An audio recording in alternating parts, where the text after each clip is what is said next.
There we go. All right. Take number 2. Welcome to the Labor Day Monday night live stream at the new updated time. There we go. All right. The new updated time of 6 p.m. Monday night, 6 p.m. Eastern. Appreciate you for letting me know about the audio in the chat. I'm over here playing around with all types of stuff. Tonight I want to answer some of y'all questions. I'm going to talk a little bit about what my strategy is going into fall and what I will be doing throughout September. We're already seeing the leaves gather on the ground, right? The fall season is where the leaves literally fall from the trees. We see the changing colors in real time, right? Idri, what's going on? Good to see you tuning in here. Ali, what's going on? Mama Do. Talking about my approach, right? And what I'm going to be doing, this is the first time that I'll be doing this, but essentially, I'm going to take a modified version of my 12-week alternate day fasting strategy. I usually do this once a year, but I'm going to do this a little bit differently. I'm going to challenge myself a little bit, do a little bit of experimentation. I'm documenting the process and what my results are, or what my results are week after week. Okay, with this approach. So this will be interesting. You guys will be able to see the transformation in real time. And basically, it's a modified version of the alternate day fasting strategy. Now, my alternate day fasting strategy has always been, I do 3 36-hour fasts a week, and I eat 4 days a week. That was usually the approach that I followed, right? And I would do that for 8 to 12 weeks. If it was 8 weeks, I stopped it short because I didn't really want to lose so much weight. I believe the last time I did this strategy last year, I actually dropped down to like 148 pounds. And I was like, all right. Because at the time my diet was way more raw than it was the previous times that I did it, actually. So being on a fully raw diet, or a damn near fully raw diet, and doing the alternate day fasting strategy, I actually dropped weight faster. So I had to cut it short because I ended up hitting my goal a lot sooner. So I didn't need to keep it going as long. So I'm going to be talking about what my split is going to be, what I'm going to be doing for the next 16 months. I'm going to be talking about my schedule, different types of foods that I'm eating, and how I'm structuring things. And I'll also be talking about my training strategy during this process. Miss Nicole Richey Holiday, what's going on? Good to see you here in the chat. Yes, ma'am. Mighty Aphrodite, do you work out on the days that you fast? I don't really work out on the days that I fast, at least not resistance training. However, I will be taking those days to engage in mobility, movement hygiene, right? Cleaning up movement culture, working on spinal alignment, hip mobility, shoulder mobility, more stretching, things like that. And on my fasting days in particular, it's going to be more mindfulness practice, right? So I'm going to be doing more, let's say, cold weather therapy, spending more time outdoors on those days. Those are going to be real personal days, more personal growth-oriented days.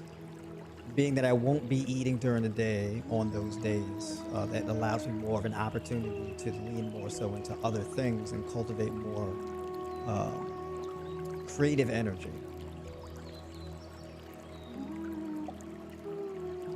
All right, so where do I start?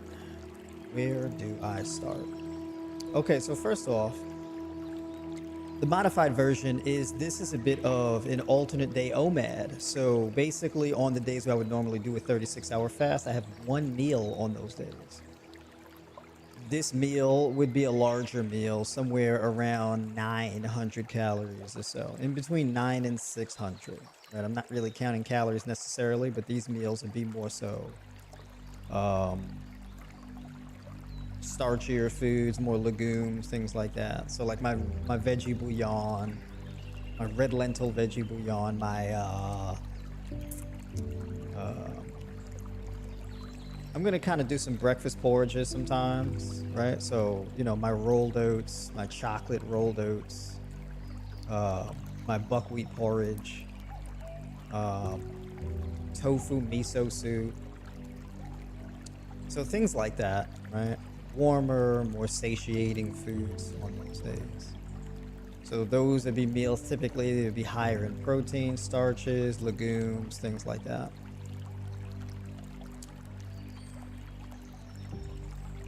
On the normal full day of eating days, those are pretty much going to be fully raw days. I'm not really eating any cooked foods on those days. So those days will basically be honestly fruits, bananas, cantaloupes, grapes, apples, peaches, whatever kind of fruits, right?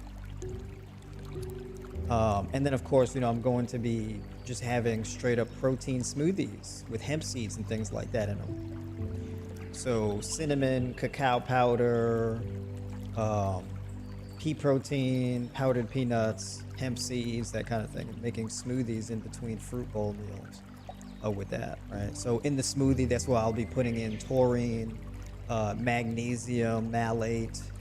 I'll be putting in cacao powder in those, cinnamon, matcha powder, that kind of thing. Hemp seeds, right? Stuff like that in those. And then to end off the day is where I'll have like a raw salad, like a big salad bowl with a variety of mixed greens, 4 to 6 cups of greens, you know, pumpkin seed kernels, sunflower seed kernels, diced onion, mushroom, bell pepper, cucumber, that kind of thing. Nutritional yeast, agave, spicy brown mustard, or I may do my taco sauce or taco seasoning thing, smoked paprika. Right, so just seasoning that salad in a variety of different ways, and I'll be doing that in the evening before bed. So that's more along the lines of what it would look like. I'd be eating around 4 to 5 times a day or so on my eating days. I'm going to be doing a full body training strategy. All right, so basically I'll be training 3 days a week, Monday, Wednesdays, and Fridays, training full body. My training volume, basically each training session will be around 10 sets, 10 working sets per workout. So coming to a total training volume of around 30 sets a week, 30 working sets a week. Okay. Still maintaining the high intensity, low volume training approach. So I'm still going to be maintaining that, except doing it full body. All right. The reason why I decided to do this is because I like a challenge. I like something new. And I want to do something a bit more transformative. And I want to see, is this something that I can do that's sustainable perhaps an entire year? Is this more like a lifestyle thing that I can do? How cost effective it is? Where are some of the biggest challenges? That kind of thing. This is a derivative of the train, feast, fast strategy. Essentially what I want to do is I want to be able to leverage high intensity, low volume training while improving movement culture significantly. So improving my body mechanics as much as possible within this time frame, while eating an almost entirely raw diet with about 3 cooked meals a week. And I want to be able to drop back down to that 6% body fat that I hit way back when I first went plant-based. All right, so back in, I want to say 2018 or so. Maybe even, was it 2018? Yeah, 2017, 2018, something like that. I hit 6% body fat. I dropped down to 145 pounds, 6% body fat, and then went up to 160 pounds. And hovered in between 6 and 8% body fat. All right. I haven't really had the desire to do that kind of thing again. I haven't really focused much on losing weight per se. I haven't really had much of an interest in it. I was more so interested in filling out, gaining a little bit more muscle mass, but um, I do best when I have a more narrower focus and I have more of a grander vision in approach to what I'm doing. One thing I notice about my personality is I really enjoy putting together a concrete plan and basing my life around that plan. It's a particular methodology, one particular methodology. It's a singular focus. Everything is built around that. When I first hit that 6% body fat, it was like around a 1-year transformation. And essentially it was all about alternate day fasting. I would religiously eat in between the hours of 12 and 8 p.m. Right? So I'd start eating at noon, I would finish eating 8 p.m. on the dot religiously. I was walking 6 to 10 miles a day, right? 10 miles a day was a bit on the high end, but it was no lower than six miles a day, right? I was walking religiously. I was spending a lot of time outdoors. This was a very transformational period in my life. I learned a lot in this life. It changed me in a variety of different ways. I did most of my training outdoors, even when it was cold outside, right? And this allowed me to be able to train out in the elements, to spend way more time out in the freezing cold or the extreme heat. Needless to say, I got a really great tan doing this, but the health benefits were tremendous. This created the greatest health transformation that I've ever experienced in my entire life. It was truly transformative. And it was based around this singular methodology. It was a training methodology where I would basically train upper lower splits.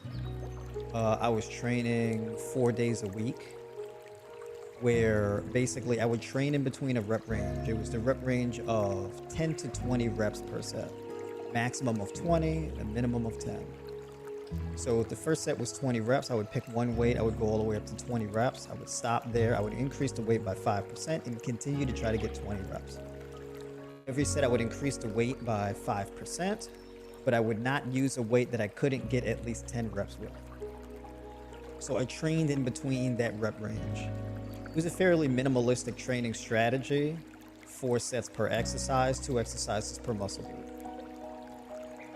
So basically, let's say for example, for chest, it was barbell bench press and incline or decline deficit push-up. For shoulders, it was lateral raises and barbell overhead presses. For back, it was barbell rows and pullovers. For quadriceps, it was walking lunges and barbell back squat. Right, Denise, what's going on? Good to see you in here. So just going over the history, right? I need a little bit of rigidity in my life. I do very well with that, being well organized.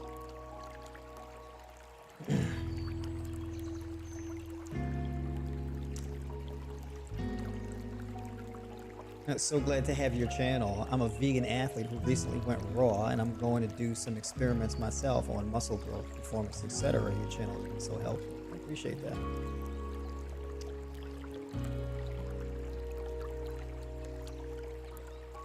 I will be putting new recipes up. I actually have to run some things by you about recipes too. So I have some things that I'll be working on as well. All right, yes, absolutely. So yeah, that was my training methodology. 2 muscle groups per, 2 exercises per muscle group. Fairly minimalistic, but incredibly phenomenal results. And until this day, I've deployed that minimalistic style, right, where I don't really implement a whole lot of exercises. This second transformation, I did a spin-off of that. And that was, what year was that? I don't remember what year was this. I would have to look at my content from back then. It was probably around... No, actually, my first transformation was 2016, because then a couple years later, either 2018 maybe, I did it again. And I was living out in the sticks for a little while. And that was a phenomenal experience as well. But I was training in this gym. It's like this old small town gym. And I created like kind of a new body transformation again, right? This was all even back before I shaved my head. So this was like years ago. So this had to be before 2018. I get my years mixed up. This is a good thing for social media, right? Because I can go back through my social media and look at my posts.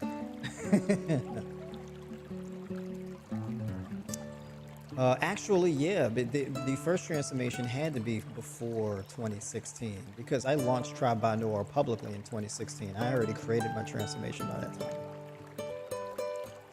Anyways, so I kind of want to recreate something like that again, but I want to kind of tie in the resistance bands and body weight training, the alternate day, the high raw methodology, mostly raw, and kind of take things to the next level, right? I want to get as close as I can to like this one thing, this one particular methodology. It's a training methodology, dieting and fasting methodology, and lifestyle practices. And it's a step-by-step guide. And I want to do that because 2025, I'm actually going to do a bit of like a documentary / course for it. What it felt like, what the biggest challenges were, what the greatest victories were, what my sleep quality was like, what my energy was like, what my thoughts were like, that kind of thing. And there's things that I'm going to have to sacrifice in my life, either in part or completely, right? I don't know how much more I can get rid of in my life personally right now, but like, so for example, the last things that I had gave up in my life were mock meats, right? When I went to the whole high raw vegan thing, I gave up like tofurkey, beyond meat, like all that kind of stuff. I gave up all that, the mock meat stuff. I haven't really had that stuff since. I don't remember the last time I've had anything like that. Actually, no, that's not true because I think last year sometime, or maybe 2022, something like that. I think it was like 2023, and I had like some buffalo vegan chicken pizza, right? It's like buffalo chicken pizza with the vegan version, right? So I've had some mock meat stuff with that, but I hadn't had that. Yeah, I haven't had that in Lord knows how long. But as far as going to a grocery store and buying mock meats, you know, vegan cheeses, vegan butter, vegan mock meats, I don't do any of that. So now, basically, my diet is almost entirely raw, not fully raw, because I haven't seen a justification to let go of things like red lentils or sweet potatoes, right? Or broccoli, right? It's a handful of foods, chickpeas. It's like a handful of foods, of cooked foods that I would still eat. But my diet is overwhelmingly mostly raw anyway. I'm going to keep a journal actually, yeah, because I'm taking video and pictures of the process.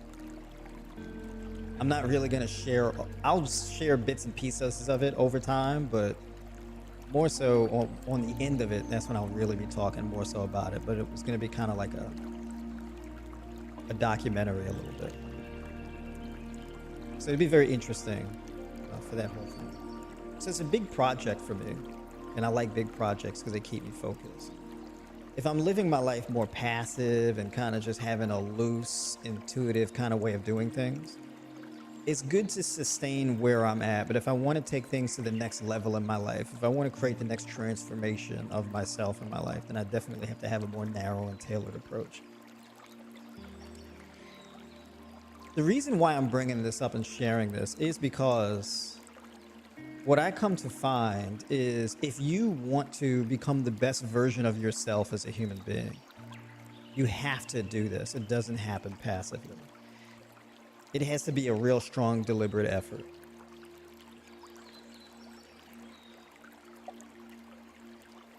You have to be incredibly disciplined in order to be able to do it.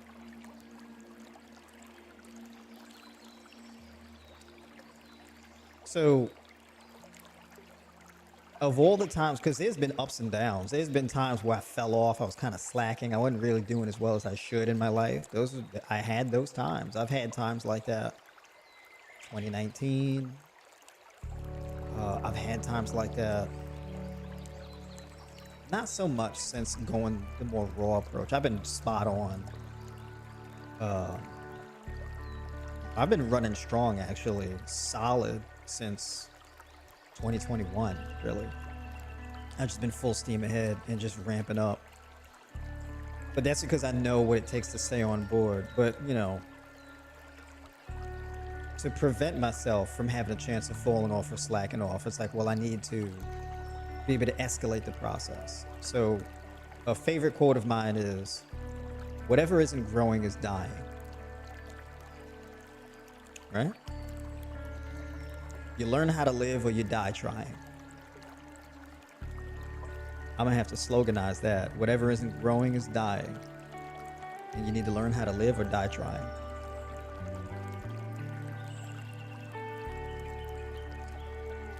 Somebody got to remind me that I said that.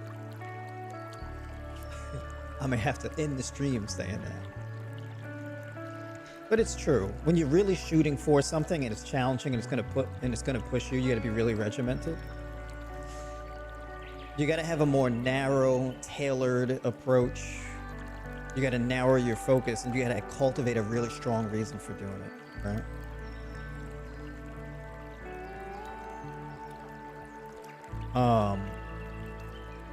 I've been on both sides of the fence of a lot of different things. In my life, I've been overweight, way overweight, like 40 pounds overweight. I've been really skinny, right? I've been very lean. I've had a lot of extra body fat. I've been in chronic pain and illness. I've been incredibly healthy. I've been really broke. I've been very financially comfortable and financially stable.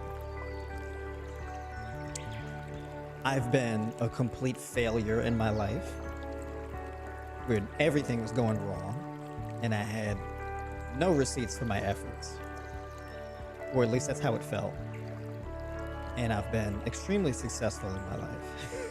Been on both sides of the fence. And when I look back at what I was doing at those times, I can trace the behaviors and the thoughts that I had very consistently that ended me up to where I was. And it's very easy to lose. It's very easy to fall off. It's very easy to become disciplined, become sidetracked, and just be like, damn, what happened? It's very easy for that to happen. It's very important to know the signs. I have up for tribe members a mindset and self-development video series. And it's a 3-step process called Discover, Assess, Actualize. It's 3 steps. Number 1, first step is discovery. Second step is assessment. Third step is actualization. I didn't put that guide together until I reached the height of, the height of my self-development journey at the time I put it together. And it took me a while to really put together the steps. And I had to look back at my life and say, okay, what was I doing in order to get me over the difficulties, right? When was I really dialed in and learning the most and having the most progress? What was I thinking? What was I doing? What were my habits? What was my process? So discovery basically is where you take a look at yourself, right? And you look deep into like who you are, how you identify as a person, right? So like, for example, you may want to create a list. On one side of the list, you have a set of identity traits that you identify as, right? And then you have your experiences, and the experiences should correlate to the identity traits. And what I've learned in particular is that the way we identify ourselves is largely shaped by our experiences, but we develop, we go through enough experiences where we get to pick and choose how we identify. We either form our identity deliberately or passively, right? We do it intentionally or unintentionally. It's the best idea to form it intentionally. Because if you form your identity unintentionally, it's very difficult to be accountable for it. It's difficult to be accountable to it. So you didn't really create it. It's kind of just a thing that you just assumed. You didn't create it. It's kind of like if you squat in a house, do you own the house? Not really. I mean, you didn't build it, you didn't buy it. You kind of just sat on it, right? You just walked in, the door was unlocked, and you squatted there. There's no real ownership. It's more like an occupation. And a passively developed identity is it's just like an occupation of your body. You're not really living in your life deliberately. It's kind of like a thing you're just doing because you haven't died yet. And a lot of us, our identity is like a thing that we assumed, and we just assume it because you can't not have an identity. So you'll just take whatever kind of you just stumble into. You're just occupying a particular identity. You know, it's like your name. You can either name yourself, but most of us, we have somebody name us. So we just assume a name that somebody else gives us. We never really get to name ourselves. You can intentionally do it. You can change your name, right? And most people should name themselves. If you're going to be called something your whole entire life, well, you should kind of get to choose what your name is, right? So simple things like that. So discovery, right? What are your values? What are your beliefs? Hopefully your values should line up with your beliefs. And I'm saying all of this for a reason because this ties into the whole diet and training method, all of that. It's all rolled into one, right? Those of you who know me, you know I'm a big fan of nuance and having a complete picture. Right? So you have a value. So like, let's say if I ask you what are your values, what I want to know is, can you draw a tree where there's a top line value and then there's values that stem from that top line value? But all those values, they trickle back up to support the main value, right? So for example, my top line value is well-being. My primary goal is maximizing well-being for the majority of people, for most people, right? Most of the work that I do is free. I don't charge for most of the work that I do, right? And I undercharge for the work that I actually do.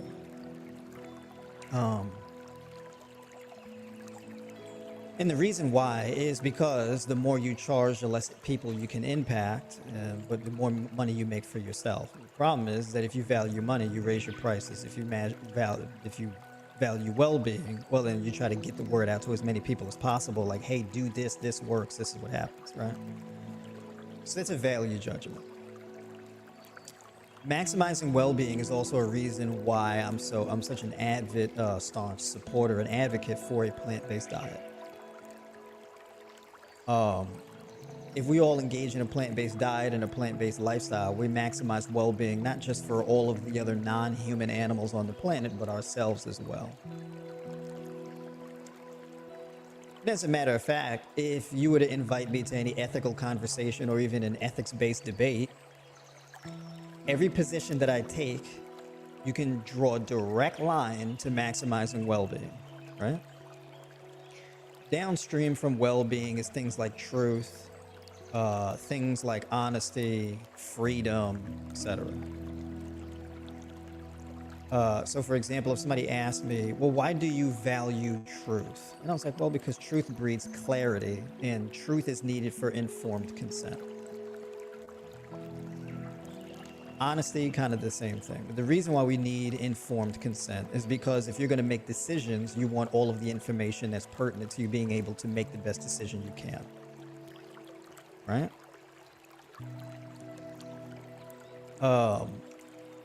That ties directly into freedom, because if you can't engage in informed consent, then basically you didn't have the freedom of information to be able to engage in informed consent.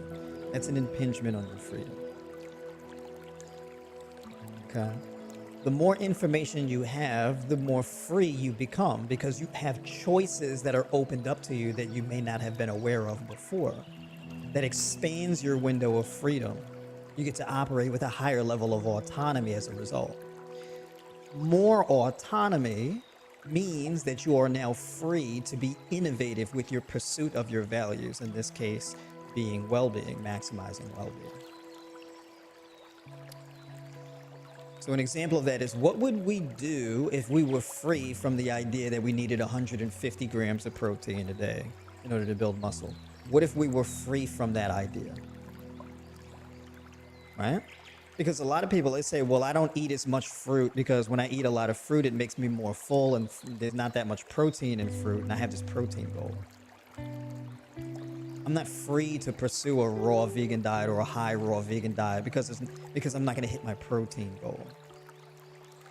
So I'm confined to animal products, right? I'm confined to industrially processed foods that allow me to hit my protein goal. Well, that's a prison.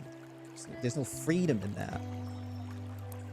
I love fruit, but I can't eat it because I can't eat too much fruit because I live with the idea that the sugar is going to make me fat or prevent me from losing weight. Because I've assumed I'm operating under the assumption that the sugar is the thing that gives you the sickness and the disease and the obesity and etc. Right? So I like fruit, but I can't eat that much of it. I'm not free to eat that much of it because I didn't have the informed consent to be able to say, hey, actually, that preconceived notion of the harms of the sugar is actually not true.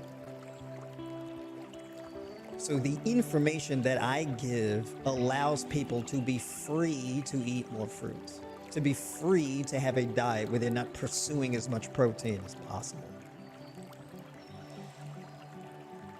If you knew that you can build muscle mass with only 30 sets a week in 90 minutes of training per week, if you knew that, if you had you would be able to consent to a lower volume training plan where you're not spending all this extra time in the gym, right? A lot of people say, well, in order for me to build muscle, I got to be in the gym 5 or 6 days a week for 45 minutes to an hour. But what if you have kids, you run a business and all types of stuff? That doesn't really factor into your schedule. It's like, that's a lot, man. If I want to build muscle, I got to do all that. Like, imagine if I was like your average, personal trainer or fitness coach. And I'm like, yeah, you got to do 20 sets a week to build your chest. So you have to do, 4 sets of push-ups, 4 sets of bench press, 4 sets of incline bench press, 4 sets of chest flies. And I just told you all these chest workouts you got to do. You got to be in the gym for an hour, right? Just contracting your pecs, right? In order to build your pecs. You need to be in there twice. You need to spend 2 hours a week trying to build your chest. Like, I don't know if I have 2 hours a week to just train my chest. What if I also wanted to build my back? It's another 2 hours. What if I wanted to build my shoulders? That's another hour or 2 hours. What if I wanted to build my legs? Oh, it's another 2 hours, maybe even 2.5 hours. Like, it's a lot of time. What if I want to build my arms? It's another 2 hours. Like, is there an easier way? What if I told you, hey, 90 minutes a week is actually really all you need? I mean, sure, training with higher volumes can potentially yield you more muscle growth. That is possible, but what if it's not necessary? Now you're free to do other things other than just be in the gym doing all of these sets to build muscle. You're free from the 200 grams of protein a day, the 150 grams of protein a day. You're free. You're not going to the gym for 5-6 hours a week. Now it's just 90 minutes a week. So now you're free to do other things. You're free to take a yoga class. You're free to do more mobility exercises. You're free to go through more walks in the woods. You're free to spend more time with your kids. You're free to work on your business more. You're free to do painting or rock climbing or bike riding or whatever you do. You're free to do other things other than just be in the gym. And that freedom allows you to pursue more things so that you can live a more robust and fulfilled life, which leads to my top line value of well-being. Because let's say even if you go to the gym 5-6 days a week and you work out, good luck trying to get the rest of your family to do it. They're like, damn, you're obsessive about the gym. You're a fanatic. I don't have all that time to do that. I got stuff to do. So you just go to the gym by yourself. But what if you told your family, hey, just 90 minutes a week, 1 set per exercise? Oh, for real? I want to do that. Does that really work? Yeah. I mean, for me personally, it's the best. I mean, it's the best thing I've done personally for me. I love it. I'm not going back to working. I could work out 5 days a week, but I don't have the motivation to do it. I don't really desire to do it anymore. I know I don't have to. I'm free to do other things. That's a mindset thing, right? That's why it's important to understand. So going back to what my original point was values versus beliefs. And this is how your values and your beliefs are tied in, because it's difficult to pursue your values if you have these limiting beliefs, like these assumptions about sugar and fruit or protein or how much time you need to train. These beliefs can act as shackles that inhibit your ability to live your life the way that you want to live and pursue your goals in the best way that you could. I'm not talking about limiting beliefs necessarily in the way that people talk about it. I mean like false assumptions that make your life harder, right?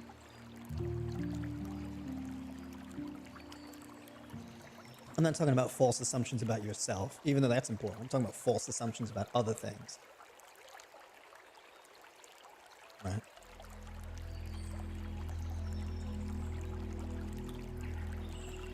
So that's a lot of the work that I do. So when I live stream every week. I've been live streaming on a weekly basis every week for several years now. I've been doing this for like 3-4 years. I've lost count. I've been live streaming every day since like 2020. I mean, not every day, every week. And the thing that's allowed me to stay consistent, the thing that's allowed me to be able to talk about new things and be impactful to the point where people have been watching my live streams for years. I have people from back years, they still watch my stuff. And the reason why is because there's the need to learn and report back to you guys. Hey, I found a better way to do things. I found a way to make your life easier. Okay? I can't wait to learn things and then share them with the rest of y'all. It's a big motivator for me.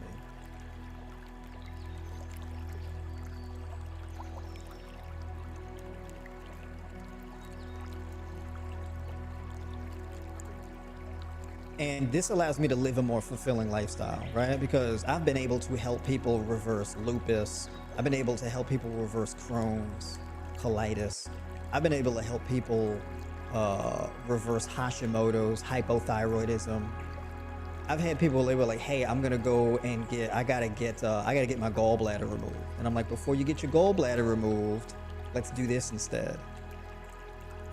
And I saved them from having to get their gallbladder removed. I've helped people reverse kidney disease, fatty liver disease, reverse endometriosis. I've had people with endometriosis. I've helped people reverse their cancer.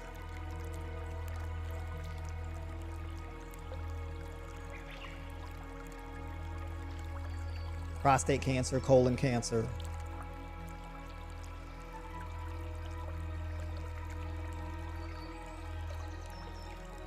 Breast cancer.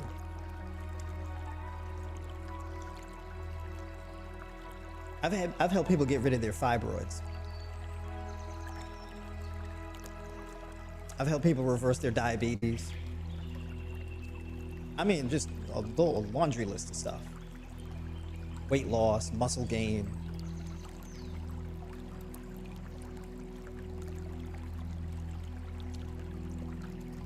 So you hear me talk about all of this stuff and I get really technical about it, is because sometimes you have to get fairly technical about these things in order to really truly understand the root of the problem, being able to have an adequate approach to it, right?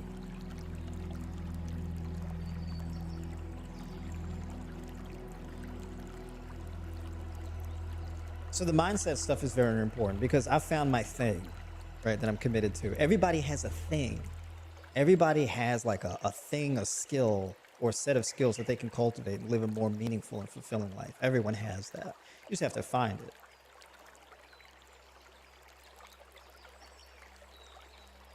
Right? Like we exist for more than just like having a job and paying bills. Like there has to be something else. We can do more than just like give birth to kids and have a family or whatever, right? Those things can be important. But it's the quality of these things, right? So thinking a bit deeper about life, that's what the whole discover, assess, actualize thing. If you consciously know that there's 3 steps to developing yourself as a person, There's these three things that you have to do. You have to go through a phase of discovery. You have to go through a phase of assessment. You have to go through actualization, like deliberately and intentionally. You know that. Well, you're more conscious of it. And when you're conscious of things, it significantly changes.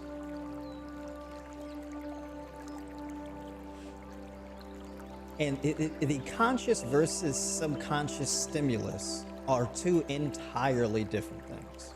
Okay? I'll give you an example. Let's say you have a sore spot in your body somewhere, right? And you massage that area of your body. You massage yourself. It'll provide you some relief temporarily. It'll feel a little good, right? It may even feel pretty good, right? A lot of good maybe. But when you get a massage being done by someone else and an external person or even device is doing it to you, it feels completely and entirely different.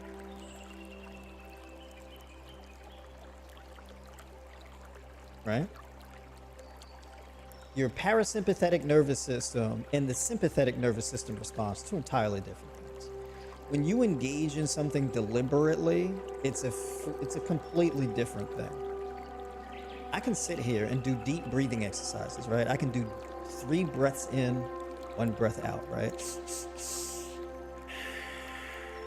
I can do that. But if I'm in cold weather, it is blisteringly cold out, and I then focus on the same breathing, I do the same thing, it feels entirely different. The cold water, not the cold water, the cold air is externally forcing me to engage in this wild form of breathing because my body temperature is dropping and my body is like, create warmth. Now, create warmth. So the shivering and all, and you can either be breathing real fast and shallow, or you can grab the steering wheel of your life. Slow your breathing down and breathe in more deeply and more controlled, and be more deliberate and intentional about controlling your breathing. And that cold air, that cold environment, the way that it feels and the way your body engages with it is entirely different. The level of comfort versus discomfort is wildly different, just from you intentionally breathing rather than just the cold weather forcing you to do it. Right? So what I'm saying is being deliberate and intentional about like pretty much everything in your life, or at least most things in your life, right? It's a real game changer. People really underestimate how important it is to be intentional. And so essentially me really going through this process of committing to this particular thing and this particular methodology over a prolonged period of time and deliberately documenting all the changes and experiences and etc. It's new, it's exciting, and it fundamentally changes my mindset. I've done it several times before. I know how to do it, so it's easier to repeatedly do it. And then I take those experiences that I've created and then I pass them on to you and people like you, right?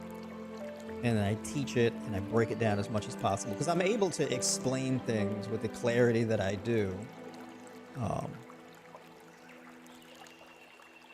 Because there's a lot of internal understanding and dialogue that goes in before I talk about any of this stuff.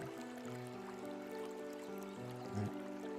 Typically, when I start talking about something, there was a lot of research put on the back end over a prolonged period of time that goes on before I start talking about it. Right? It's not a thing that just happens on the fly.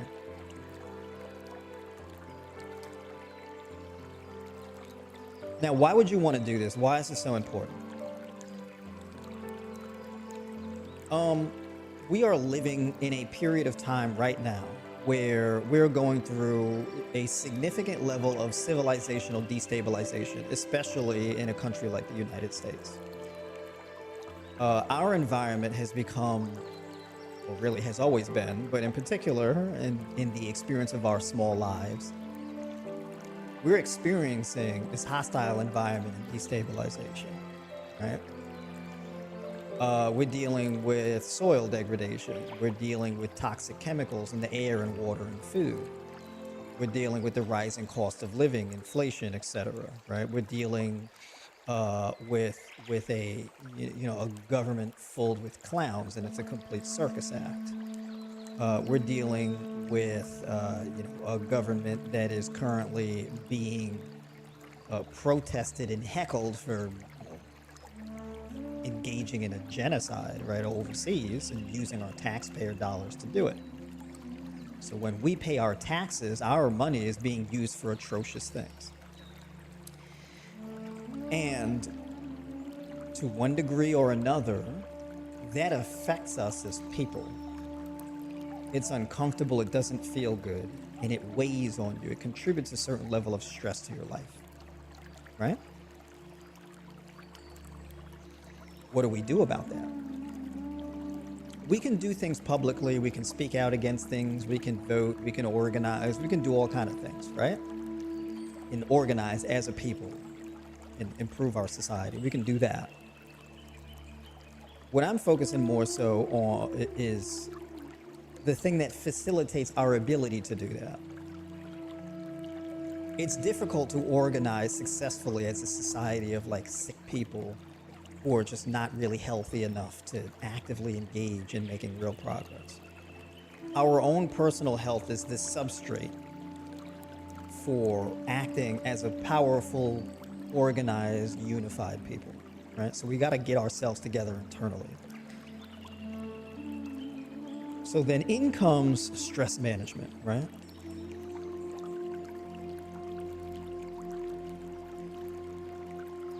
Now, in my experience with working with diabetics, we have this beautiful device. It's called a continuous glucose monitor, right?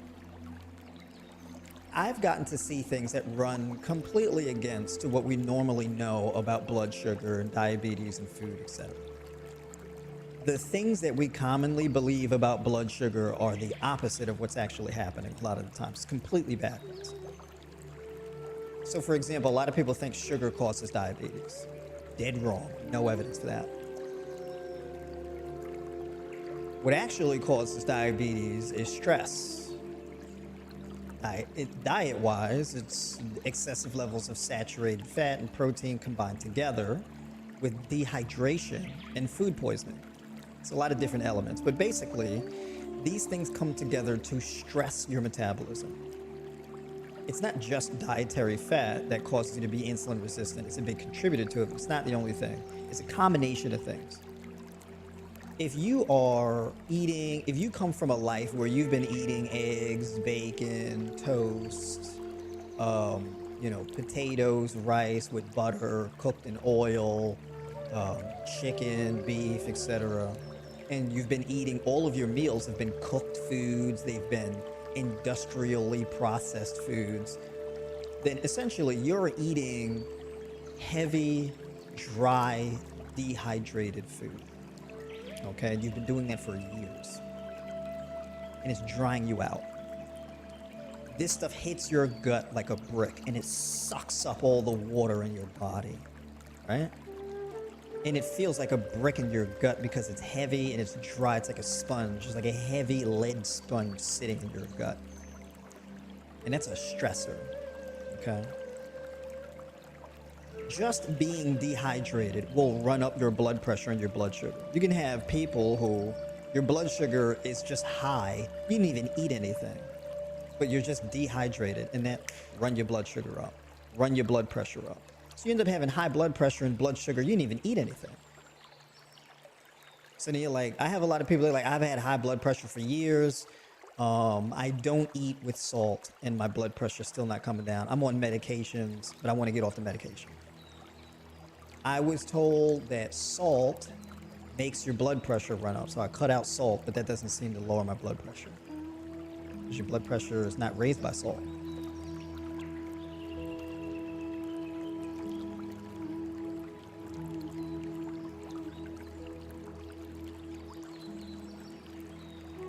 I like this question. Is it inappropriate to ask if you are a Moor? No. If by more you mean black, then yes, I am. Right? More is like a word that people used to use for a black person, right? Um, Indicating someone of African descent, Moorish descent, North African descent, Kemetic descent, that kind of thing. In any case, getting back on track, getting into the technicalities of what raises your blood pressure. Blood pressure is not a disease in and of itself. High blood pressure is a result of chronic stress. It's high stress. There's a whole hormonal process that jacks up your blood pressure.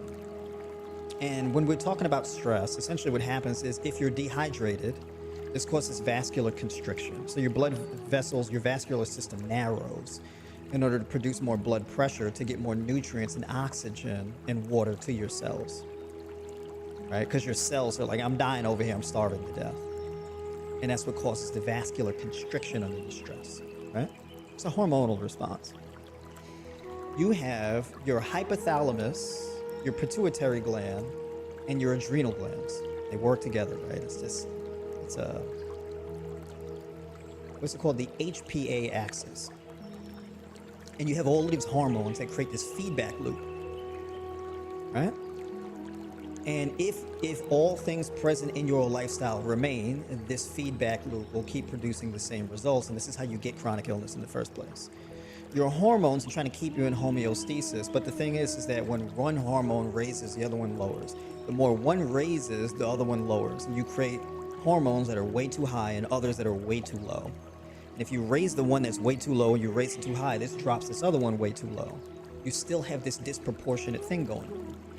So this raises up and this drops, and then this raises up and this drops, and then this raises up and this drops, and it's just boom, bam, boom, bam, boom, bam with your hormones, right? So then all of these hormones, instead of them being together like this, they're like this, right? It's crazy. This is called volatility. Now, homeostasis requires stability. There's this thing in your body called homeostasis, which is internal balance. Your hormones basically produce responses throughout your nervous system in order to maintain that homeostasis. But if the hormonal responses are doing this, well, you never really get homeostasis. Therefore, you get chronic disease. That's how that works, right? If you get an overreaction in your hypothalamus, it will translate down through your pituitary gland, your adrenals, liver, kidneys, etc., and cause this feedback loop, which is just turbulence throughout your entire body, right? This instability, this volatility, and it's a perpetual thing, because what you have to do in order to fix chronic illness in your body is you have to reduce the spikes and the dips. You have to bring them more in line with each other, okay? And that creates that stability there, and that's how you fix your health. That's the overall broad picture of it. So, for example, we talk about something like high blood pressure, for example. So you have potassium and you have sodium. It's like these two codependent minerals, right? These two codependent electrolytes. And there has to be a balance of potassium and sodium in your cells, right? If the potassium in your cells is like, if potassium levels in your blood are too high, basically your body will then utilize water to pass that potassium through your kidneys, right? So then there will be a shift in the sodium level. But water is the substrate for that process. So you have sodium passing through and potassium passing through, back and forth, in and out of your bloodstream, right? And being recycled. But the water needs to be there to facilitate the transportation, right? In this case, blood plasma, intracellular water, right? You have to hydrate your blood for adequate blood plasma. You have to hydrate your cells for adequate intracellular water, which, by the way, you also need a certain amount of glycogen inside those cells as well, which is the reason why if your blood sugar drops too low, you can go into a coma, right? And so what happens if your blood sugar drops too low, triggers a stress response, cortisol goes up, brings your blood sugar back up. This is why if you exercise really intensely, the more energy you use and the more glucose you use in a short time duration, you get nauseous, dizzy, and you kind of like, oh, I'm going to pass out. Triggers a cortisol response. Boom. Stops you, shuts your body down, gives you a window of opportunity for your blood sugar to go up. Your body engages in massive levels of lipolysis, which is breaking down fat for energy, converting it into glucose, right? So then what happens is your body releases things like endorphins, right? Your body releases norepinephrine, noradrenaline.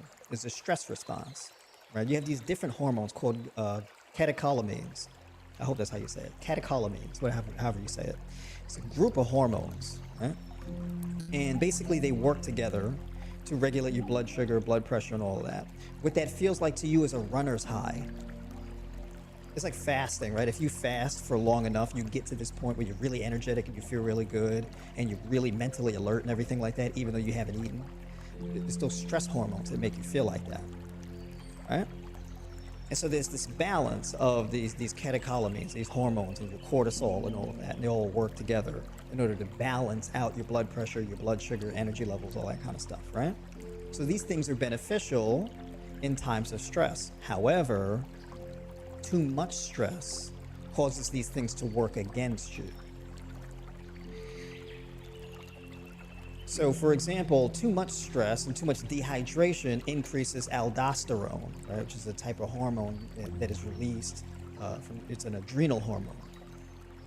This can cause you to have edema, swelling in your hands, feet, and lower legs, right? This even causes you to have swelling in your face. You'll experience it under here, more swelling over here, more swelling in your face and your cheeks, and things like that, right? And that's usually because your sodium is too high or your potassium is too high. So people say, oh, well, my potassium is too high, so like I gotta cut back on potassium-rich foods. No. Or, oh, my sodium is too high, my blood pressure is high, I gotta reduce sodium. No. You have to hydrate your body, right? You hydrate your body, the aldosterone comes down. The aldosterone comes down, the blood pressure comes down, and your blood sugar comes down. You start urinating like crazy, the edema goes away, and then you feel better, you can relax, you get better sleep.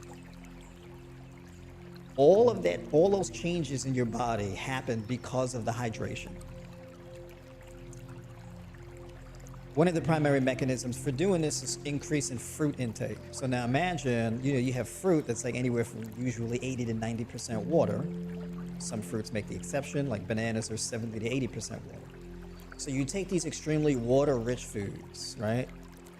And these water-rich foods are carb dominant, meaning they break down into glucose, simpler forms of carbs called glucose, and that gets stored inside your cells as glycogen.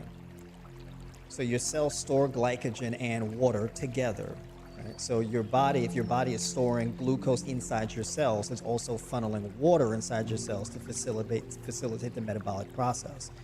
So in order for oxygen to get inside your cells, it needs to be accompanied with water. That oxygen needs to get into your cells through water. In order for glucose to get into your cells, it needs to travel into your cells through water.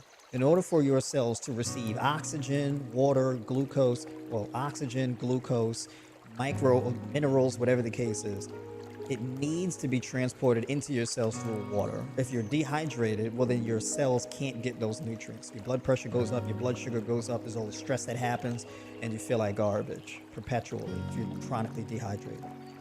So if you have a water-rich diet, and if the human body is 80% water, and then your diet is 80% water, guess what happens?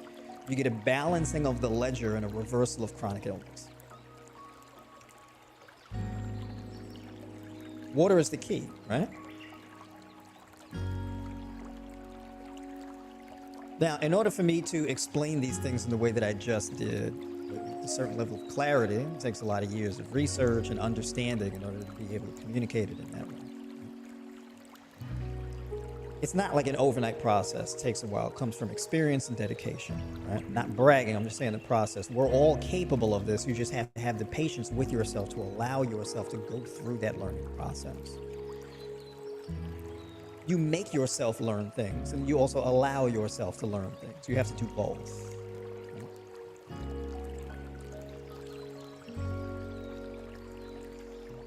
So I'm referring to active learning and passive learning.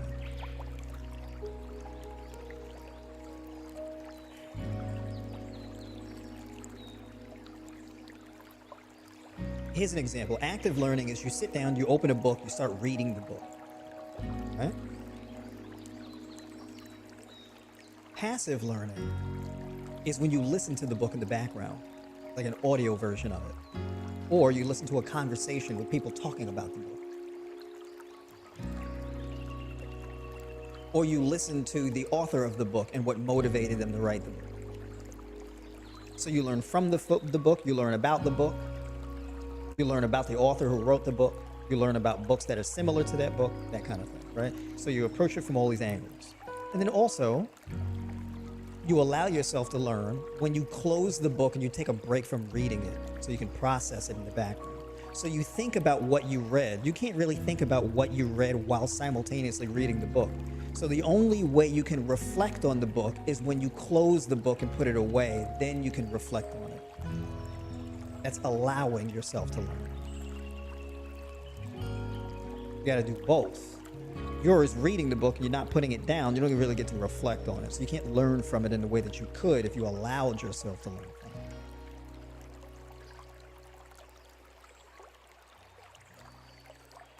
As a corrective exercise coach, strength and conditioning, performance enhancement coach, there was a very important thing that I learned about the nervous system. When you are practicing a specific movement, a squat, a deadlift, an overhead press, doesn't really matter what it is, a backflip, cartwheel, doesn't really matter.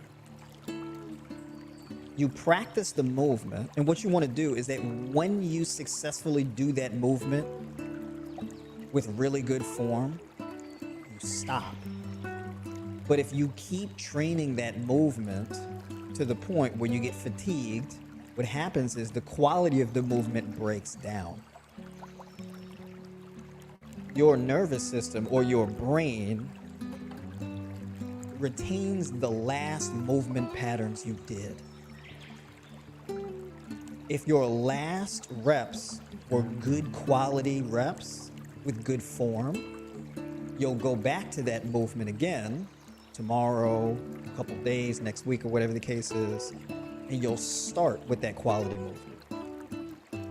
But if your last reps were terrible with poor form, when you go back to that movement, you'll start off terrible with poor form. Right? Your brain remembers the last conversation you had. Your brain remembers the last reps you did. So make it a good quality one. Make it a good quality conversation. It's basically the moral of the story.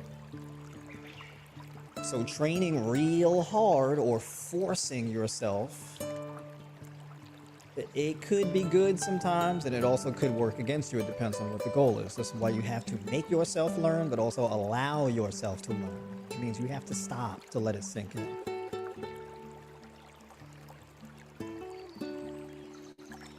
So then going into the assessment phase, right? When we go into the assessment phase, aside from discovery, assessment, you can figure out, oh, I'm not allowing myself to learn. Like, assess your life.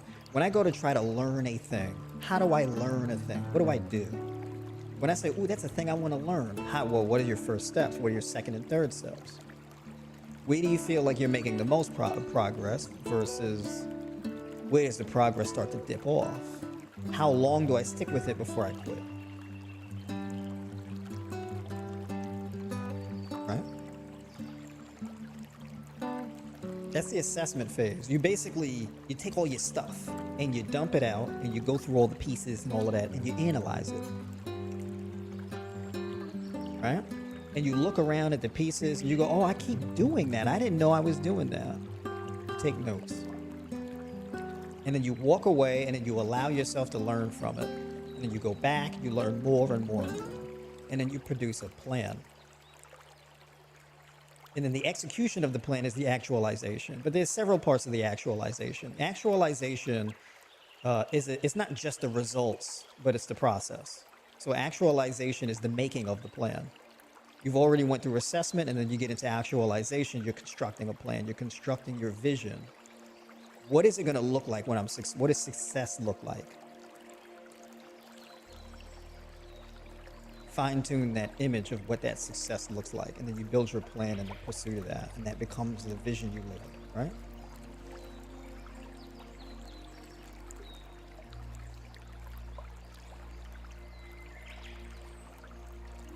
Let me catch up with y'all on some of these comments here, right?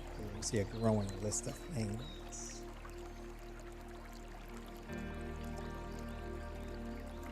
Julie Cruz, what's going on? Good to see you in here. Judah, appreciate you. We got BT in here. What's going on? Everybody welcoming Julia. And stress and those other things come from eating wrong. True. I mean, they also come from, look, you can have an argument. You could just be, you can be stressed out from being around somebody who smells bad, right? You can be stressed out from having a conversation with somebody. Matter of fact, you can be having a conversation with somebody. Imagine you're talking to somebody and you're trying to have an important conversation with you. You're trying to have an important conversation with them. But while you're talking to them, they're looking at you like this. Right? It's too much. That's stressful. Don't look at me like that when I'm trying to, like, are you listening to me? Why are you making that face? I'm trying to tell you something and you just stop. I don't like that. It's kind of off-putting. You're not doing anything necessarily to me, but that face, just sit right with my spirit. Don't look at me like that, right? Maybe that's just how they look. So I can't be an asshole and be like, fix your face, right? But that can bother you. You might go to sleep at night, remember that person's face, and just looking at you like that. It's too much. It's a stressor. Some of us are kind of sensitive, right?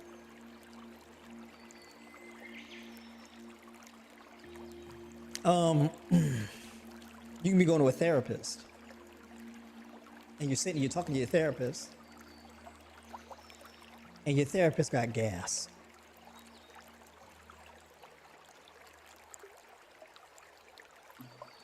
Don't laugh, it's not funny. You can go to your therapist and you're pouring your heart out, right? You're working through some uncomfortable stuff. You're talking to your therapist is looking at you. They're attentive, but they're busting farts, right? Now, if you're in like a hyper emotional state because you're talking about something that's real personal, it's kind of uncomfortable to talk about it, and the therapist is asking you questions and trying to get deeper, but you hear them just letting off gas. They're just busting shots, right? They're not saying anything about the farts. They're not apologizing for it. They're not even acknowledging that they're just busting shots in a very audible fashion, right? They're just doing it. And they're looking you in the eyes as they're doing it. Normally, it's a great therapy session, right? They're asking all the right questions. We're having a deep conversation, but they're not really acknowledging that they're just busting off, going off. It's distracting. It's like, you're just not going to bring it up. I don't want to bring it up because you're not bringing it up, and I don't want to talk about you busting gas because there's another thing that I really want. I don't want to talk about gas. I want to talk about this thing that you're talking about. I don't want to answer the questions you've been asking me. But like, you're doing this thing and it's kind of derailing the conversation a little bit because it's loud. I hear it, and that you may even smell it. It's a stressor, right? This stuff, and don't laugh. I'm not trying to be funny. Well, kind of a little bit. It's a little humor baked in there. But these small things, they add up to this kind of it's a little uncomfortable. It's a little, right? And this all relates back to stress. Because stress affects the way that we learn, because stress affects the way that our nervous system functions, because stress affects our hormones. And we go back to that whole HPA axis. Right? That hypothalamus pituitary adrenal system, right? That feedback loop of hormones, bam, bam, bam, bam, doing stuff, right? So imagine, like, you engage with people. Some people, they kind of like, they keep talking and they'll make a point when they're talking to you, but they feel the need to like empty it. Silence is uncomfortable to them, so they keep talking, right? Even though they've already made their point. And then they kind of just get to like rambling, right? it's not that it's a bad conversation, but like they keep reinforcing the point they've already made. And the thing is I know, because I do this sometimes. I try to not do it. It's probably why these streams end up being so long, right? So I do my pauses and I have this little bullet point in my head of things. So I organize my thoughts before I go into the stream.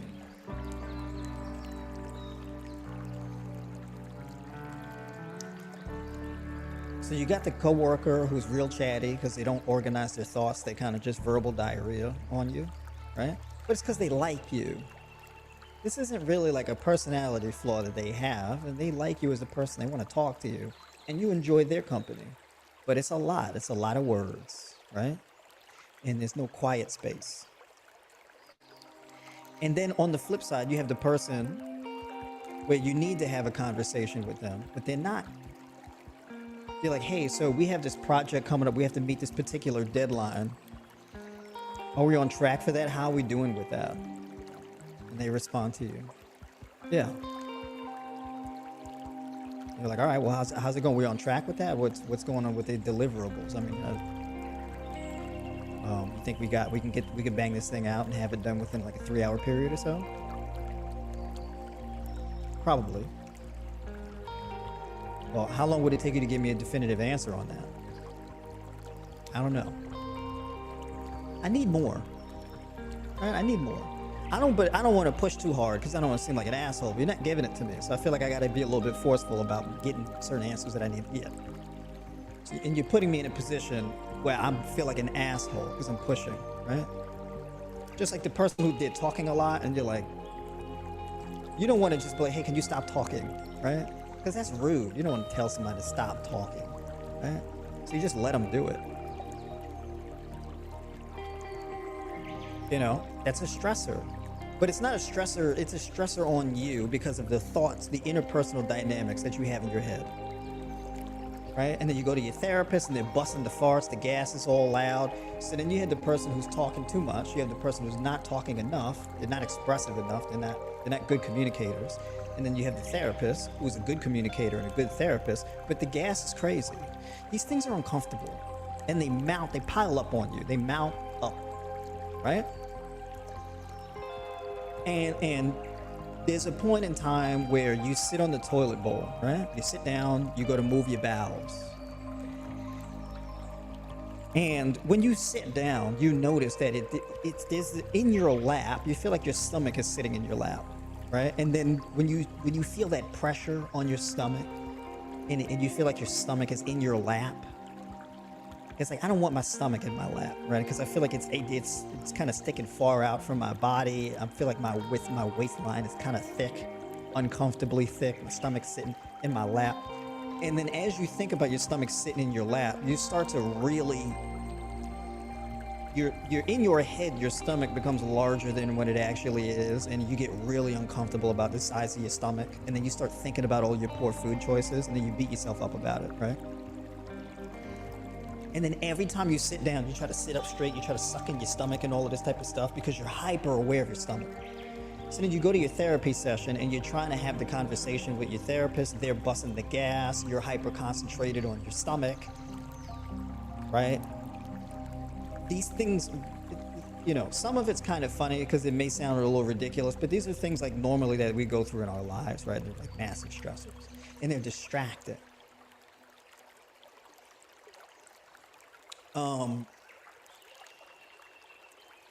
Imagine all those little things combined with more serious, bigger issues, and they're just all getting put in the stress bucket.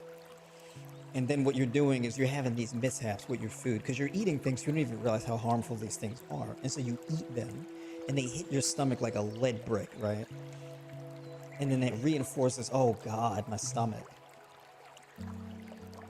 And then the headache and the poor sleep quality because you're up and you can't go to sleep at night because you're thinking about your gassy therapist and the talking and the, you know.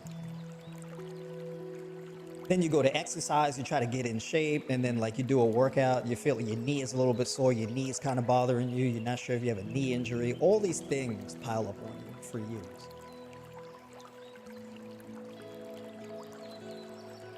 The subtle stuff is the dangerous stuff, because that's the subtle stuff is the foundational layer. And so when the big stuff gets piled on top of that, it's like the straw that breaks the camel's back kind of thing.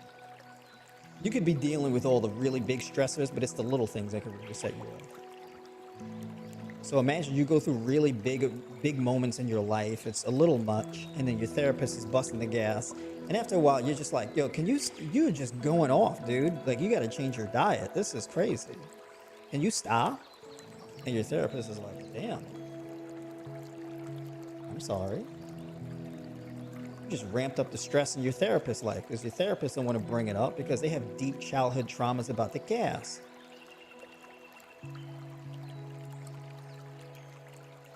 So we share in each other's struggles in ways that we're not really aware of.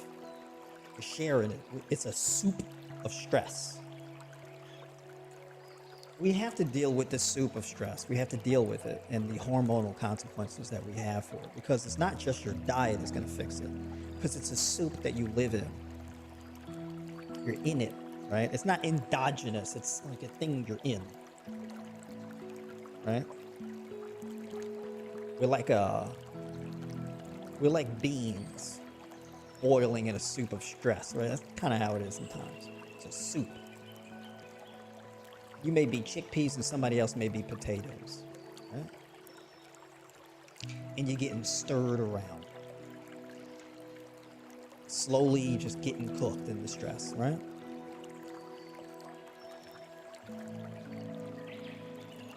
So, what are some small things? And I'm being on topic with everything tonight I'm talking about. This goes all the way back to my original plan. I talked about the simple stuff first, right? The diet stuff, the training, why I'm doing it. And I'm getting into more of the mindset stuff, right? Just a little quick recap. I'm not rambling, I promise. This is all related. I'm going point by point.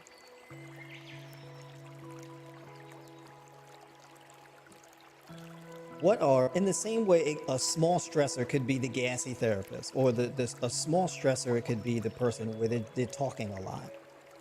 They're not saying bad things, they're just doing a lot of talking, right? Those are like little small things. What if we created little small things in our lives that offset our stress, right? So going back to the learning and allowing and the making thing. There's two ways that we learn. We allow ourselves to learn, and we make ourselves learn. We deliberately learn, we actively learn, and we passively learn, right? There's two states of life in our lives at all times. We're in a state of doing or a state of being. We're always somewhere in between. Maybe we're a little bit more on the doing side or a little bit more on the being side. We're kind of in between somewhere, but we're always in a state of doing and being. You may want to look at your life day to day and say, how much of my time during the day do I spend in a state of doing? I'm always doing things. I'm scrolling through Instagram. I'm scrolling through YouTube, right? I'm snacking on things. I'm calling people. I'm texting. I'm arguing in the comments section with people about stuff. I'm doing things. I'm reading things. I'm making comments. I'm sharing. I'm arguing. I'm trying to use the bathroom. I've been kind of constipated lately, so I keep going to the bathroom, trying to try to drop a turd off. And I feel like it's time, but it's not happening. It refuses to come out. I'm trying to give it time. I drink something warm to try to warm it up. Maybe it'll slide out a little bit smoother. Just doing, right? Or, being on the toilet and pushing rather than just waiting and just allowing to just let gravity take its toll, right? Let gravity just do its thing. You just sit there. But then you can't just sit there. You're just sitting there and you're allowing gravity to take its toll, but you're on your phone. Just scrolling and scrolling and scrolling and scrolling. And then you're seeing things that make you mad. You're seeing things that surprise you. You see things that make you sad. You see things that make you happy. So you experience like 20 different emotions while sitting on the toilet, hoping that this turd just come on out already, right?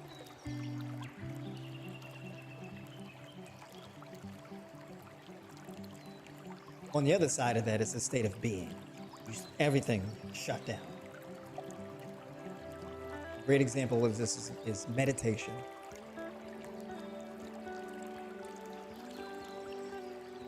Meditation is like a state of being. There's no goal. You're not doing anything. You're just sitting there and just chilling out. You know, when like you're a kid, you're a little badass kid, just doing all types of stuff, and your parents get tired of you. Sit down. Sit down. Stop. Right? Like your parent, you ever had your parent blow up on you? Sit down. Be quiet. What's wrong with you? You're in and out, up and down, up and down. Sit down. And it changed your whole state of being as a kid. You get put on the spot. You get yelled at. Sit down. Right? You're like, ooh.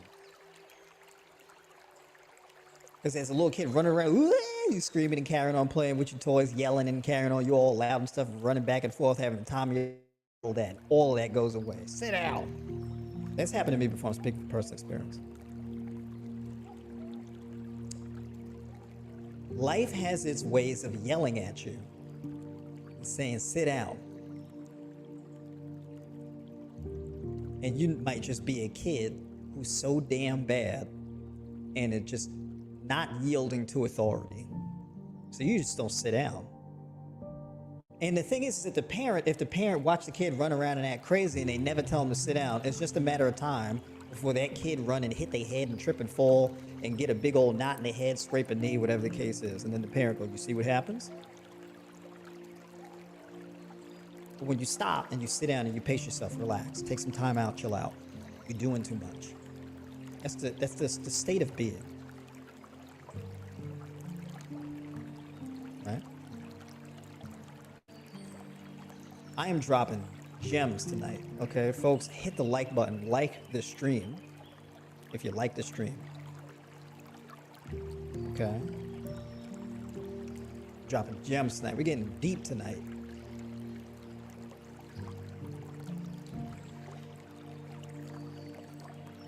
Also, you can do something where you're in a state of being, but actively in a state of being. It's kind of weird, but like an example would be like you're walking. Just going for a walk. You're not trying to keep a certain pace. You're not trying to run. It's not effort. It's not like a whole lot of effort into it. It's just a slow, chill walk. Right? You notice the weather. You notice the sun.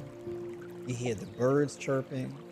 You hear the leaves bristling in the wind. You hear how loud the crickets are and all of the insects and whatnot. And you know you're in a state of being when you're on your walk because everything in the environment, it like gets turned up. It's loud. So it's like if you go like walk through the woods or something like that, it's loud. Them insects, them cicadas and stuff. Right? All them crickets and like just everything. You're like, damn, everything's loud as hell. It's quiet and loud at the same time, right?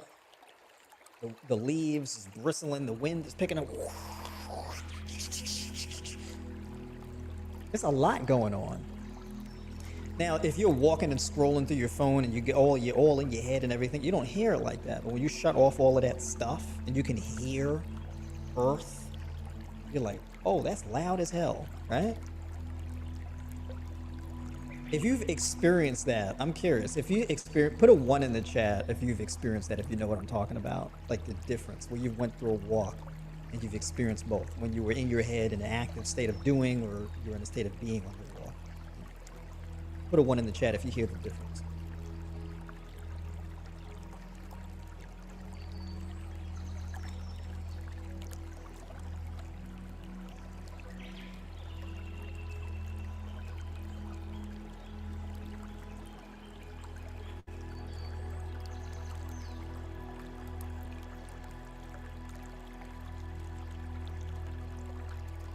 Meantime, I'm going to scroll back up here.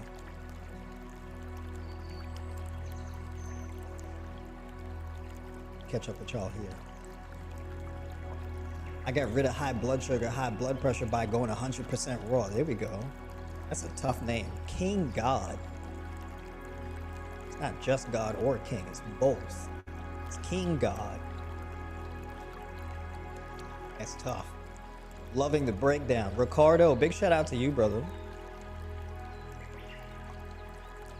Cleaning your kidneys helps to regulate blood pressure. True. A lot of your blood pressure relates directly back to your kidneys.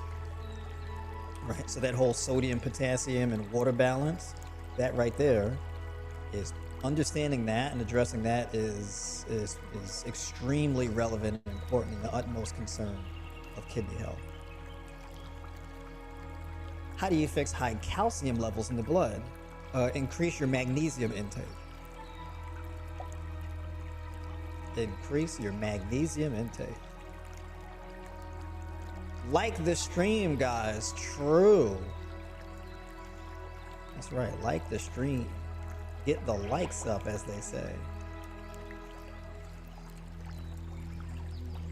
Person turquoise writing headphones.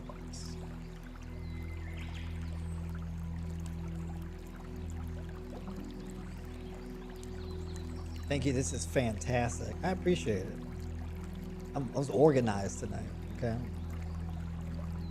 I gotta have my state of being, right? So when I talk about this stuff and I do it in an organized fashion, I gotta meet a certain set of conditions in my head first. I gotta get mentally right before I talk to you. I can't be having a whole bunch of stuff I'm doing crammed up. My energy gotta be on point. Is ginger important? Ginger is extremely beneficial. So like, you know, I'm a big fan of ginger tea. So yeah, ginger tea, you can do boiled ginger. But yeah, ginger is really important. Ginger is really good for lowering your blood pressure, blood sugar, improving digestive health, gut microbiome. Ginger is phenomenal. What does a basic high raw meal look like for you? When you say a basic high raw meal, I mean, it can be anything from coconut yogurt mixed with chia seeds, blueberries, strawberries and kiwis or peaches to a big salad with 4 cups of spring mix, 2 cups of arugula, sliced avocado, a half a cup of dry roasted and salted cashews, dry roasted and salted pumpkin seed kernels, about an ounce, diced onion, bell pepper, boiled chickpeas, seasoned with nutritional yeast, tomato sauce, taco seasoning, smoked paprika, cumin, curry powder, sea salt, cayenne pepper, and a little brown sugar mixed in. So it depends. There's a lot of different meals that you can do. Julia, look at his old videos. Yeah, we got building up quite the catalog here. Absolutely. Shalom Agape, good to see you back in here. Appreciate you. Mark Booker, I'm on shift work and my body stresses. Shift work. What shift? Them 10, 12-hour shifts and whatnot. That could be some really extensive shifts for sure.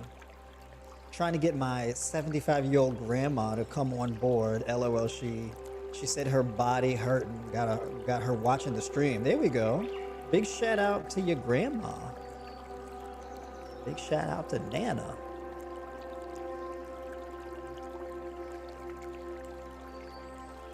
Coach, if you could recommend one book that has changed your life, inspired your journey, what would it be? One book. I can name one book.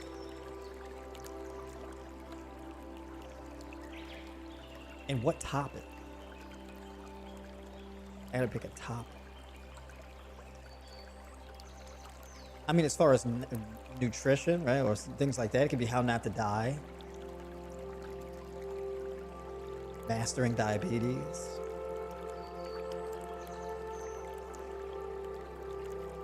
Confessions of an Economic Hitman. It could be a few things. Laws of Power. The Secret. Oh. The Bible. Just one. That's a tough one. There's a lot of different topics that go into my thinking and what has shaped my worldview.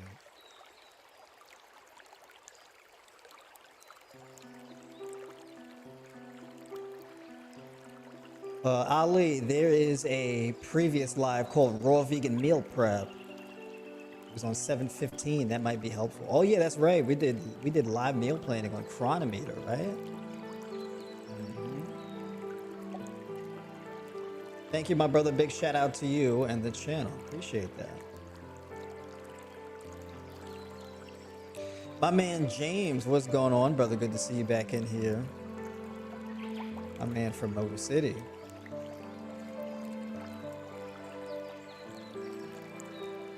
By the way, you are absolutely killing it too. You gotta let everybody know the progress you've been making on the plan so far since you started.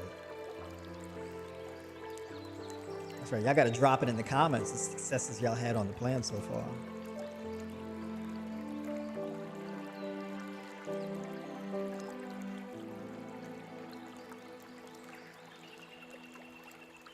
Explain the economic hitman. Basically, it's kind of a bit of a dive into capitalism and the foreign policy and CIA agenda of the United States.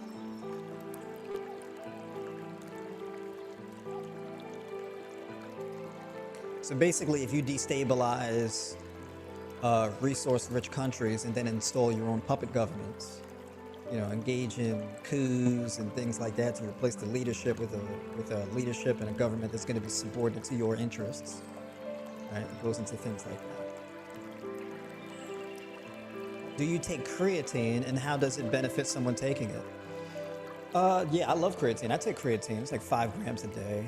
Creatine is a non-essential amino acid that your body produces on its own. Your body produces about 1 gram a day. You can also get creatine, typically from animal products like red meat. Creatine is a combination of amino acids. It is a combination of cysteine, histamine, and I believe methionine. I could be wrong if those are the 3, but that's what I remember so far. And so basically, it is very important for the cellular respiration of all the cells in your body, right? It's needed for ATP production in your cells. ATP, adenosine triphosphate, is the energy molecule that your cells produce from your glucose, oxygen, and the nutrients in your body, right? So creatine actually ramps up glucose uptake into your cells, ATP production inside your cells is very important for the functioning and life cycle of those cells, and the recovery and the respiration rate of those cells. So it can improve training performance and muscle growth and recovery. Creatine is beneficial for people of all ages. It directly aids in metabolic health. It's great for brain health as well, right? So it even reduces the development or the potential development of neurodegenerative diseases by ramping up the production of ATP inside your brain. So yeah, all kinds of benefits to creatine. So yeah, if it's any supplement that I would recommend, that would definitely be one of them.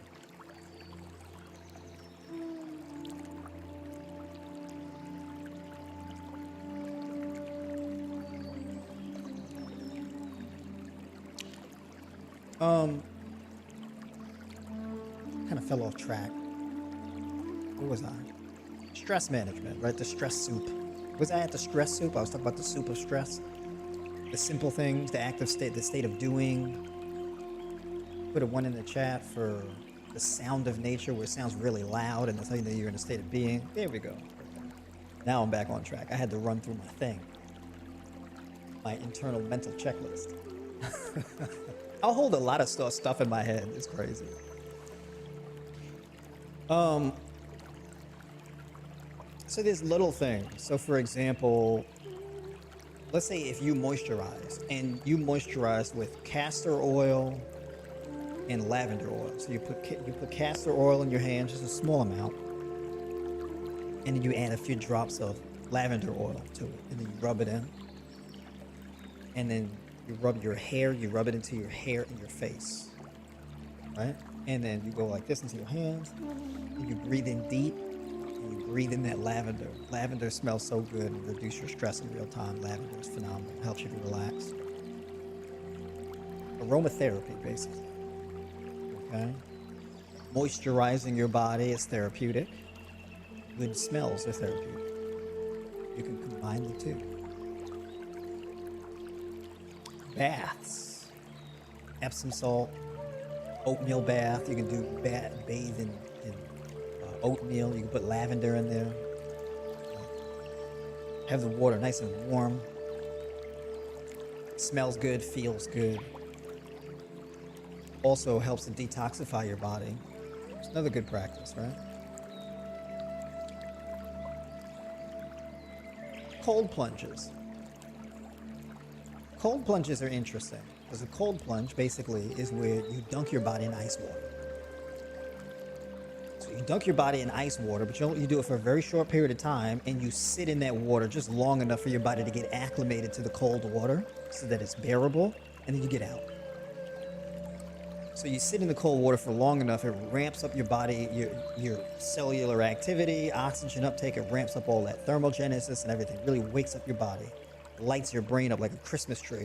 Ooh, ooh, ooh, and you can really settle down into it. And then when you get out, you're supercharged. You dunk your body in, it turbocharges your body, and you get out and you keep the turbocharge. It's essentially how that works, cold plunge. You put your body in an acute stressor and then you get out. You maintain the benefits of the acute stressor. Walking, so long walks, especially in nature. Take a walk in a beautiful place. Hiking trail, things like that. Go with your family, people you love, people you have strong feelings for. Go for walks with them. It's a big deal.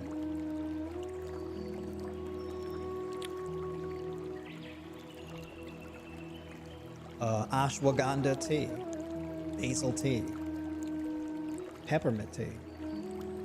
These are soothing, relaxing teas. Reduces the stress of the body. Ashwagandha is extremely potent, so is basil tea. Okay, you can drop your blood sugar and blood pressure down to healthy levels in real time with these teas. Powerful stuff. Stretching, mobility exercises, yoga, very therapeutic. Deep breathing exercises. The yoga stuff, the deep breathing, in order to really do these things, you get into your body and out of your head. It's difficult to think all kinds of stuff in your head while you're doing these things. It's the beauty of exercise. You can't think about a whole bunch of stuff you don't like in your head when you're working out, because the breathing, the physical movements and all of that, you have to be so in your body you shut your thoughts off. You can't think about other things because you have to be present. So even practicing being present in real time is a complete game changer. If you do like deep breathing,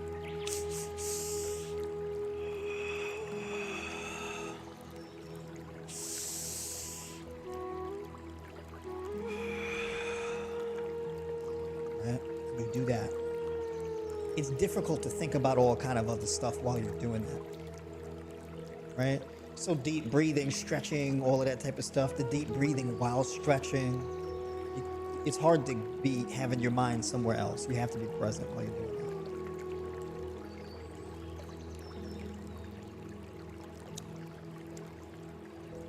that. So you can do things that force you to be in a state to be present. Right? Reduces the stress. Being honest is a stress reducer. A lot of the times, the thing that makes us stressful is that there's a thought or a thing we feel very strongly about. We don't say anything about it. We just keep it in. So being more honest. If you really feel like you want to tell somebody no, say no. Right? Sometimes it feels really good to just say, no. Or, I don't like that. No, I don't like that. I don't like that. I don't like that. I don't like it. right? If something's being pushed on you, hey, let's do whatever. You can just be like, nah, I don't like that. You can just be honest about that. It's freeing. It's just these simple things. There's a whole list of these things. I'm gonna have to do a whole other video or stream on that. Right?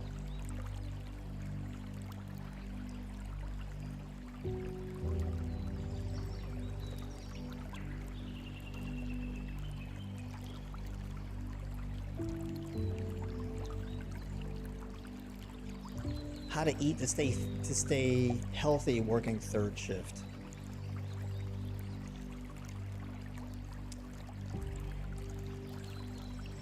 I don't know if there's a particular way. Well, no, that's not true. The food choices would kind of stay the same, but your eating schedule will change a bit. The problem is working third shift in and of itself is not really ideal for health or stress management. So you just have to be really diligent about your diet and tacking on other lifestyle habits to offset your stress. So you dial in your diet to get it as good as you can possibly get it, and then you start adding other lifestyle habits to balance out the stressors that you get from working those hours. Probably the best answer I can give you there. Just got on here, but we'll listen from beginning. Thanks as always for your time. Heard a doctor claiming studies talking about children more likely to get dementia if mothers were vegan because of low choline.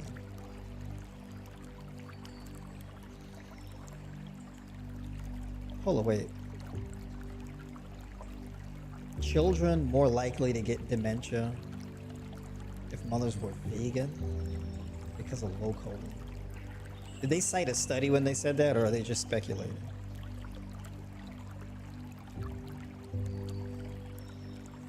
Like, why low choline as opposed to anything? It's kind of weird. Like, all right. Yeah, I'd be very interested. Like, did they cite a study? Because I don't see the basis for that claim.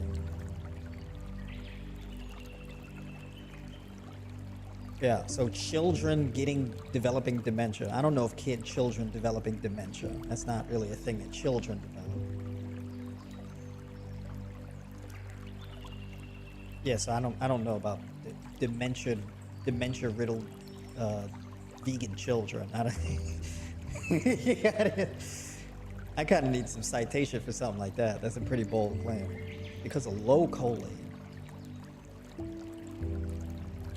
Yeah. So I don't know. I would have to.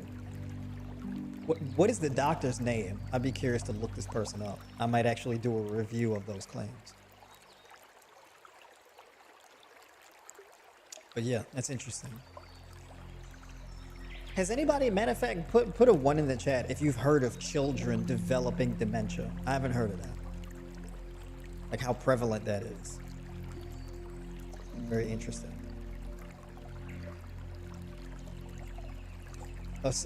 A study that was probably paid for. Did he cite a study on that? Because like you would have had to find like a large enough group of vegan adults who like gave birth to a child and then like what? Yeah, because it's like, well, I mean, did the children have dementia or did they develop dementia when they became like senior citizens? Or yeah, I'd be very interested to see those claims. I can't really form much of an opinion about it because I haven't seen any data to support that claim. I don't know if the children have dementia or anything like that, but that seems like something that's very interesting. I really would want to. I'm going to actually do a search now to see if I can find that video because that's a pretty wild claim about vegan children getting dementia. It's very interesting. You know, children born to vegan parents have a higher prevalence of growing extra fingers. Like people just be on the internet saying all kind of stuff. So, yeah. Being in the room with that doctor might stress you.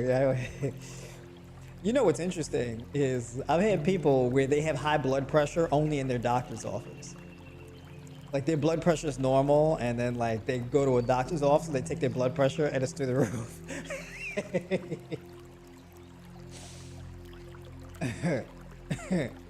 Just being in the building, you know?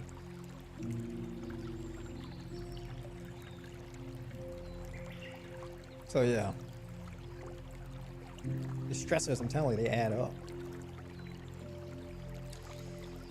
But I guess in closing, right, in closing, and I'll talk more about the mindset stuff. I'll talk more about my training and things like that, because I got to talk about training volume, how to track your progress, you know, an ideal rate of muscle gain, ideal rate of weight loss, how to determine how much of your weight loss is from body fat versus just water or muscle mass. There's a lot of things we got to talk about, right?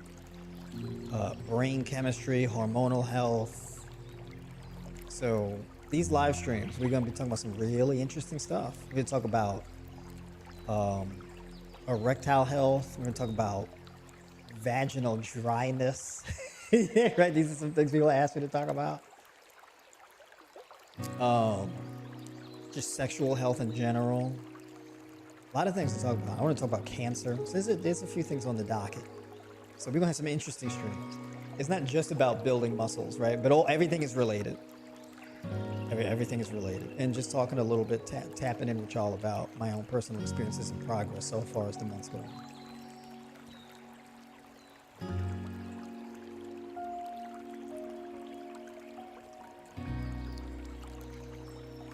You know there's no study. I don't know, there might be. That's what I'm saying. Because to make a claim like that as a doctor, like I would hope you have some type of study that demonstrates that. Yeah, I will send you the video I heard from, yes, offspring getting dementia. Offspring getting dementia late in life seems like a marketing tactic for organ pills he's selling. He's selling organ pills? Oh boy. Can you drop the name of this person so I can search their name? I gotta look them up now. I love characters like this. One can eat ultra processed foods and still be vegan. So what type of vegan was he talking about? Yeah, I don't know. I mean, I would just need a lot more data or studies to be able to see.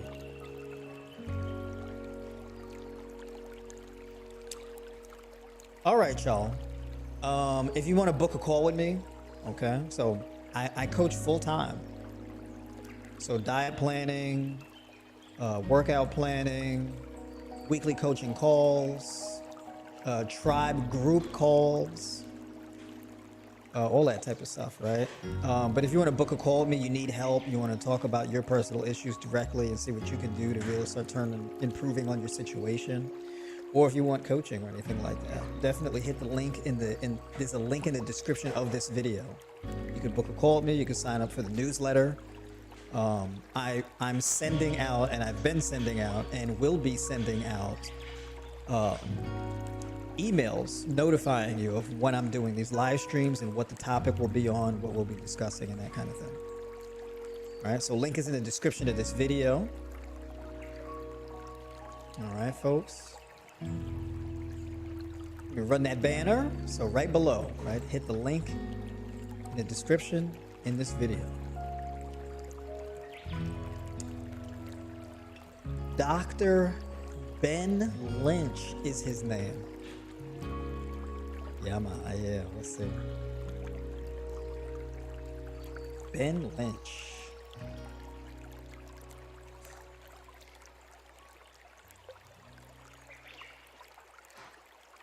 All right.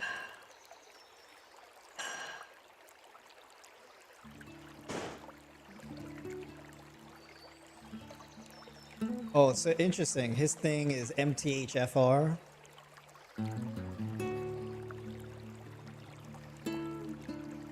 There's a lot of videos on MTHFR, improved digestion.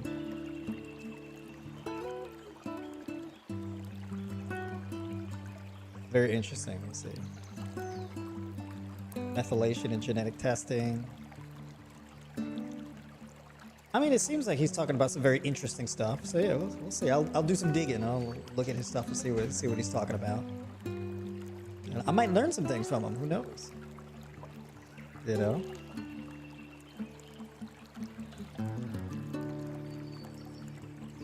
Tamika Just getting in, what did I miss? Oh, you missed all time. I can't even recap what you'll just have to watch the replay. But folks, before I leave you tonight, let me just recap on the most important quote of the night. Anything that isn't growing is dying. So you better learn how to live or die trying. That's all for tonight, folks. Enjoy the rest of your Labor Day, Labor Night. And I'll catch y'all on the next one.